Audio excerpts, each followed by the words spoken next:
Ora lo capite perché sono importanti le conferenze stampa. Amici bellini, buongiorno. Valerio Fluido dai boschi, ma non mollo, taccuini che troviamo alla bisogna. Voi vi iscrivete al canale se vi pare e magari lasciate pure un like, perché Conte non si guarda i video, non lascia i like, non credo che sia iscritto al canale, però se Conte ci dice delle cose che assomigliano a quelle che diciamo qua, è una soddisfazione nella situazione complicata. Onestamente, se uno ha un po' di preoccupazione, perché c'è un po' di preoccupazione vista l'andamento della cosa, almeno ho la serenità di non avervi detto balle, e per me questo è importante, perché c'è il tifoso che spera che vada tutto benissimo, che spacchiamo, che distruggiamo il campionato, e c'è quello che racconta il calcio e la cosa e che ha una responsabilità, capito? Se io venissi a dirvi guardate che Conte è l'uomo più felice del mondo, poi sento una conferenza del genere e sarei in difficoltà, dovrei fare poi delle capriole, e invece non devo fare capriole, non devo fare nessun tipo di capriola, e devo leggere quello che Conte ha detto, che mi sono scritto, e che corrisponde all'andamento proprio reale delle cose. Il famoso bagno di umiltà, l'abbiamo definito anche bagno di realtà. Signori, la situazione è quella che è. Poi all'interno delle parole di Conte reclamo, qua il like deve scappare, reclamo il fatto di essere l'unico che dal giorno zero ha definito Conte lamentoso, perché Conte è lamentoso e perché io lo ascoltavo anche quando non era uno dei nostri e l'ho sempre definito un lamentosissimo, anche quando le situazioni erano non così gravi, cioè non così anno zero, e Conte ce l'ha spiegato molto bene. Quindi su questo io lo reclamo proprio, e Conte è così, e non c'è differenza, che così, e abbiamo anticipato pure che Lukaku è così, attenzione, per questo si trovano secondo me. Quindi questa è la prima cosa che io rivendico, e poi perché su questo si può ragionare sul Conte ci ricorda noi tifosi, ricorda l'ambiente, ricorda la società, e in qualche modo cerca anche di spingere, di stimolare i giocatori, perché se io ti dico che la situazione è tremenda, che siamo veramente molto indietro, il giocatore può avere un monito di orgoglio e dire ma ti dimostro io che tu pensavi di farmi fuori, adesso ti dimostro che vado in campo e che vado più veloce degli altri, che sono più preciso degli altri e che ti risolvo pure le situazioni. Quindi questo potrebbe essere un modo specifico di Conte che ha per stimolare la squadra e per portarli a dare il massimo, il famoso migliorare i giocatori. Scavando nella mia memoria, Spalletti faceva la cosa opposta. Spalletti non trovava nessun tipo di alibi, non trovava nessuna scusa e diceva c'erano delle partite in cui ci mancavano tutti, non avevamo giocatori, dovevamo andare a giocare con la Juve, ricordo cose incredibili, e Spalletti diceva io ho tutto quello che mi serve per fare una grande partita e non c'è problema. Quindi Spalletti utilizzava quel sistema, Conte utilizza il sistema opposto, entrambe possono funzionare, perché ha vinto Spalletti con noi, Conte ha vinto da qualche altra parte, entrambe possono funzionare. Vediamo se nell'ambiente Napoli può funzionare una cosa del genere, oppure se le situazioni che ci sono nel Napoli vanno al di là delle possibilità dialettiche e di quello che un comandante può dare in più come carisma e come spinta. Ci sono alcune situazioni che se tu il pallone ti arriva e tu non lo stoppi bene, puoi essere mentalizzato quanto vuoi tu, in positivo o in negativo, non va, o pallone si fa 0-0. Quindi si comincia chiedendogli insomma il 10° esordio per Conte. È soddisfatto di quello che ha fatto il mercato. Sono soddisfatto perché i ragazzi hanno voglia di crescere, di lavorare. La situazione, lui subito, proprio la prima parola, la situazione è complicata, mi dispiace, ma questo mi dispiace, e lui fa, ma che posso dire? La situazione è bloccata, non posso dire altro, cioè lui si è ripromesso almeno di non spiattellare, dice Mazzocchi non lo voglio, cioè non può dire io non posso giocare con Mazzocchi, e quindi questa è la situazione. Ma poi diventa sempre più chiaro Conte quale può essere lo slogan, il mantra per questa poi la ricostruzione: dobbiamo andare oltre il 200%, andare oltre i nostri limiti. E poi Conte, per quanto riguarda la ricostruzione, dà ragione a De Laurentiis, perché De Laurentiis ha detto se serve una ricostruzione totale, il famoso meglio così, ve lo ricordate? De Laurentiis dice meglio così, più giù arriviamo meglio è per ricostruire, senza considerare che poi per ricostruire devi far andare via dei giocatori e non vanno, e quindi la ricostruzione è difficile. E quindi Conte dice De Laurentiis ha ragione, serve una ricostruzione. Sono 10-11 giocatori in vendita, serve pazienza, serve umiltà. E poi dice una frase un po' strana, perché dice non dobbiamo farci contagiare l'entusiasmo. E io ho già ricevuto un paio di commenti mentre ascoltavo, che dicevo questa è stata una brutta mazzata per il mio entusiasmo da tifosi, non mi riprendo perché ci ha distrutto. E quindi Conte sta dicendo queste cose che vi dico non devono farci contagiare l'entusiasmo che comunque ho e abbiamo per la stagione. Però ormai le parole pesano come macigni, i famosi macigni della Pennsylvania. Gli chiedono di Lukaku Osimhen, ovviamente, non parlo dei giocatori che non sono del Napoli. La situazione Osimhen la gestisce esclusivamente il Napoli, io non sono parte di questa situazione, quindi non posso metterci mano, e siamo alle solite, insomma così. La novità, ieri l'abbiamo scritto su Twix, che c'è stato un infortunio più o meno importante per Gonzalo Ramos del Paris Saint-Germain. Questo potrebbe spingere, chissà, nelle nostre speranze, il Paris Saint-Germain a rioffrire per Osimhen. Vediamo quello che succederà, perché nel frattempo il mercato, la hit code è bloccato, ragazzi. Noi ci possiamo pure entusiasmare che escono i nomi, eccetera, eccetera. Il mercato è bloccato, è bloccatissimo. Quindi noi cominciamo la stagione bloccati, e dopo parlerà pure di Colisa. Va bene, dobbiamo arrivarci con calma. Iscrivetevi al canale. Gli allenamenti duri, come la vede? Rachmani ha detto che gli allenamenti sono molto duri. Noi dobbiamo fare la ricostruzione della rosa, cioè lì rientra proprio. Mi parli degli allenamenti? No, bisogna ricostruire tutta la rosa. Una volta fatto, poi li miglioriamo e i giocatori migliorano così, ma senza ricostruzione della rosa voi potete parlare di allenamenti duri, ma non cambia niente. E poi per me questi sono allenamenti normali, dobbiamo metterci alta intensità in allenamento, e poi questa intensità te la porti in partita. E poi arriva questa domanda sulle statistiche Opta. L'Opta ci ha messo ottavi per una serie di parametri, no? In classifica il Napoli finisce ottavo. Me l'hanno mandata in tanti questa cosa, che ne pensi, eccetera, eccetera. Io mi sono rimandato a quello che diceva l'Opta l'anno scorso, che ci dava secondi, e siamo finiti decimi. Quindi se adesso ci danno ottavi, possiamo finire sesti, possiamo finire quinti, speriamo di finire almeno quarti. Le cose Opta, e dice bene Conte, dice si prendono dei parametri probabilmente dall'anno scorso, si mettono tutti insieme e si risulta così.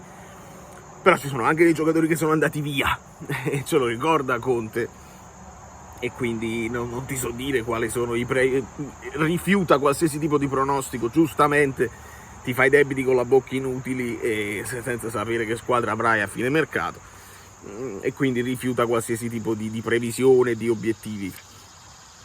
Ma ripete, il monito deve essere che il 10° posto non è stato un caso. Tutti quelli che dicono no, vabbè, ma quella se una volta solo è capitato. Conte dice non è stato un caso, dobbiamo prendere quel 10° posto molto seriamente. Sarà saccente anche Conte, non lo so, ditemelo voi nei commenti. È superfluo parlare di obiettivi. A che punto siamo? Conte dice siamo proprio all'inizio, ride. Dice siamo proprio appunto, che punto siamo? Proprio all'inizio, è un mese che lavoriamo, è proprio pochissimo. Non sono in grado di fare pronostici, siamo pronti a soffrire. Poi gli chiedono di Buongiorno, perché la novità che è uscita ieri è che Buongiorno ha avuto una distorsione alla caviglia. Questo potrebbe portarci, adesso la inventiamo la formazione, anche senza le cose grafiche, ma È presto detto, se Buongiorno non ce la fa deve giocare Mazzocchi, mi sembra evidente, ma ci arriviamo. E dice distorsione giovedì, adesso sta migliorando, e poi gli chiedono anche di Di Lorenzo come preferisce, se braccetto o esterno, e Conte dice è talmente intelligente che può fare tutto, ma non è questione se Di Lorenzo è intelligente o no, è questione giocatori, gli altri, dove la vuoi tirare la coperta corta, questa è la scelta che deve fare Conte. E quindi si aspettava questa situazione, nel senso, quando ha accettato, perché lei ha detto qualcosa, e Conte dice no, onestamente mi aspettavo qualcosa di meglio, mi aspettavo di arrivare e di trovare delle certezze in più che non ha trovato.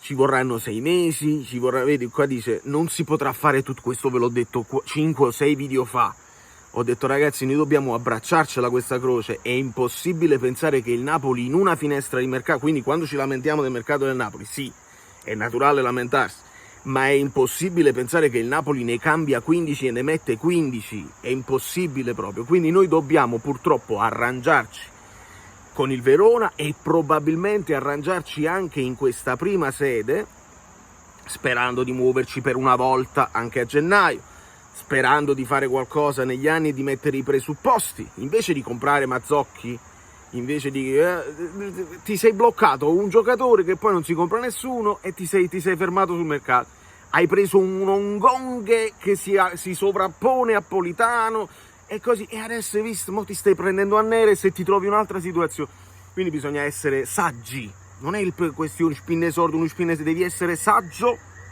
eccole le sirene, devi essere più saggio, altrimenti ti vengono a prendere, per come li spendi e quando li spendi, altrimenti ti blocchi delle cose e non va bene.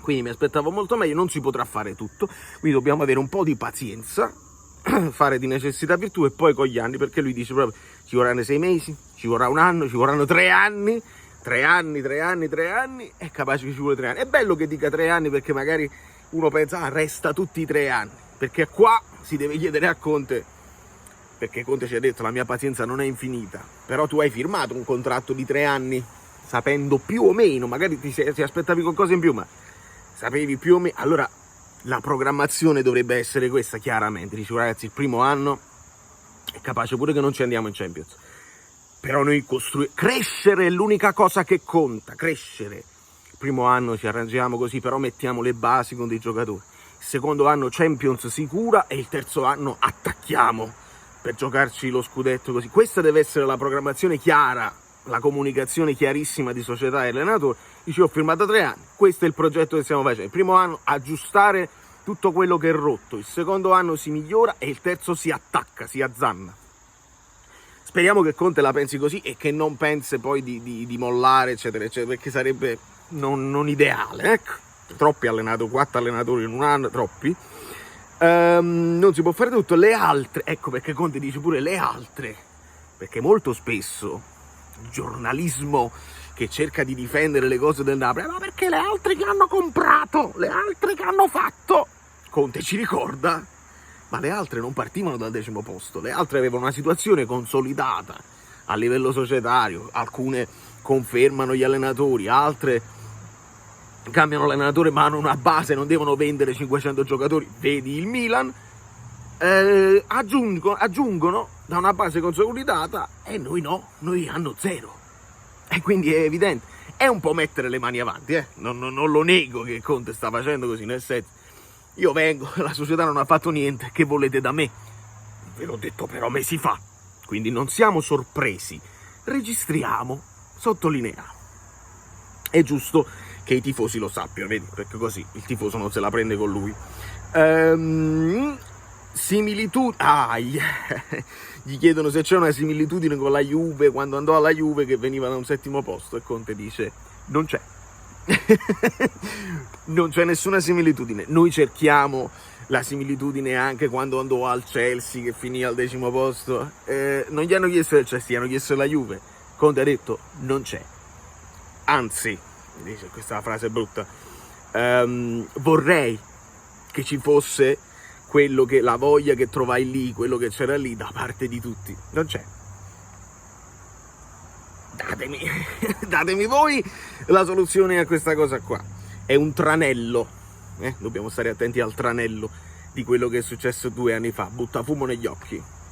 Lo scudetto è arrivato per una serie di congiunzioni astrali, ma non è che da lì si è costruito poi il percorso, il famoso, no, il ciclo non si è costruito, perché poi da quei giocatori là troppi sono andati via, e quindi quanti e quali ruoli servono ci ricorda i 3 paletti: l'ingaggio, il costo del calciatore e il fatto che non si giocano le coppe. Dobbiamo tamponare troppe cose da fare, e mi rendo conto anche che le uscite sono solo prestiti, quindi non stanno entrando soldi. Qua una bussata a manna si può fare, manna ma capite che stai piazzando, ma sono soldi che poi o entrano l'anno prossimo o ti rientrano i giocatori, quindi sono solo prestiti. Osimhen è una situazione bloccata, quindi non so cosa dirvi e non lo puoi biasimare. Poi dice sono più incazzato di prima, ma attenzione, incazzato intendo cazzutaggine, cioè nel senso solo più voglia di fare, di dimostrare. Beh, gli è uscita la cosa che è più incazzato di prima. L'uomo più felice del mondo, lo vedete a 50 calò a farsi la pizza, il sorriso, e tutti che scrivi, tifosini che scrivono quello sta arrabbiato, come sta arrabbiato, e si arrabbiano per i tifosi che invece sono preoccupati. Sta arrabbiato, signori, sta arrabbiato tantissimo, si aspettava tutt'altro.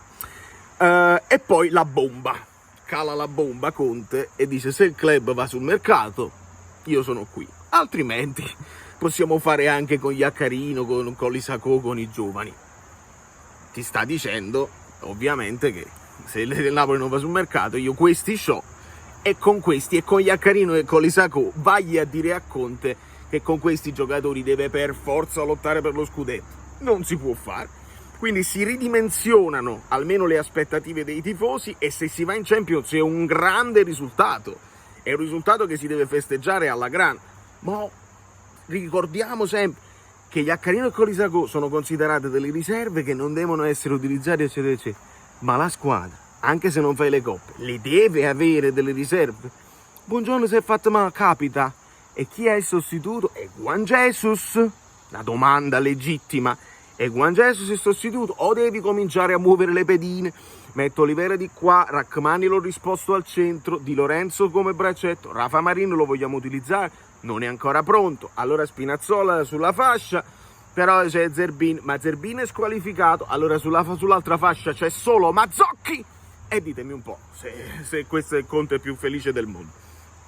E poi domanda finale di tattica, si è parlato di che Raspadori bisognava riempire di più l'aria, è pensabile ipotizzare insomma di giocare con 2 punte, e Conte un po' infastidito dice: mi chiedo scusa, chiedo umilmente di non parlare di tattica, perché se parliamo di le 2 punte, le cose, non avete capito niente della situazione, e ce lo sta spiegando in maniera così evidente. Il 4-3-3, io l'ho guardato il Napoli l'anno scorso, il 4-3, 4-3, 4-3, 4-3, 4-3, 10° posto. Qua io rispondo a Conte: se ti chiedono di tattica, rispondi di tattica, perché poi non possiamo fare tutte conferenze dove ci lamentiamo solamente del mercato. Se ti chiedono di tattica, parliamo anche di tattica. Sono d'accordo che cambiare, cioè passare dalla difesa a 3, aggiungere, non cambia niente in questo momento.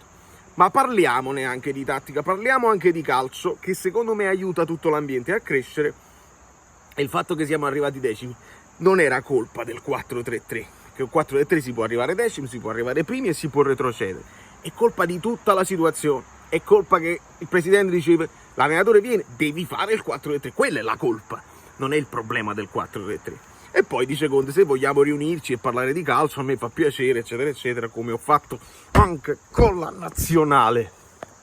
Signori, lasciate il like, siamo pronti, prontissimi, io sono eccitatissimo per questa stagione difficile che dividerà, perché divide, la stagione divide, il personaggio è importante, è un personaggio che sposta, quindi quando parla tutti devono ragionare, ma Kait che voleva dire, eccetera eccetera. Ecco perché le conferenze sono importanti, per lanciare segnale alla società, ecco perché non le vogliono fare il Napoli, perché poi ti sgama tutto, ti toglie proprio il tappeto da sotto i piedi, ti sgama tutto, e durano sempre di meno, avete notato? Durano poco. Le conferenze sono importanti, lanci dei segnali alla società, avverti i tifosi che non si devono illudere troppo e lanci dei segnali, possibilmente ai tuoi giocatori, che magari un monito di orgoglio dico, mo ti faccio vedere io, e domani segna Mazzocchi. Dai Boschi, Valerio Fluido è tutto, 20 minuti, non è male. Lasciate il like, iscrivetevi al canale, che domani reaction e pure la live, va!